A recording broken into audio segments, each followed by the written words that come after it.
মঙ্গলবার বিকেলে শাকিব খানের আসন্ন ছবি সিনেমা দরদের নতুন পোস্টার প্রকাশ করেছেন। ক্যাপশনের পরিবর্তনে ডাক দিয়ে লিখেছেন, এখন সময় নতুন ইতিহাস তৈরি।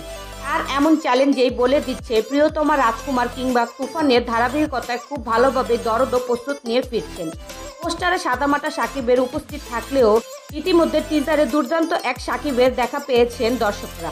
গেল মাসে প্রকাশিত হয়েছে প্রতীক্ষিত ছবি দরদের টিজার। প্রায় 1.5 মিনিটের টিজারে বহুরূপী শাকিব খানকে দেখা গেছে, কখনো একেবারে ছাপোষা মানুষ, আবার কখনো বা ভয়ঙ্কর এক রহস্য পুরুষ।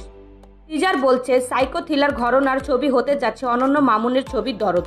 পাশাপাশি শাকিবের সাথে বলিউডের সোনাল চৌহানের আছে ভরপুর রোমান্স, সেই আভাসও আছে টিজারে।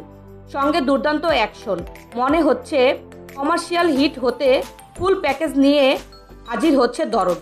14ই ছবির পরিচালক অনন্য মামুন জানিয়েছেন, আগামী সেপ্টেম্বর মাসে দরদ মুক্তি দিতে যাচ্ছেন। গেল রবিবার সকালে কলকাতার হোটেলে শাকিবের সঙ্গে দেখা করেন অনন্য মামুন।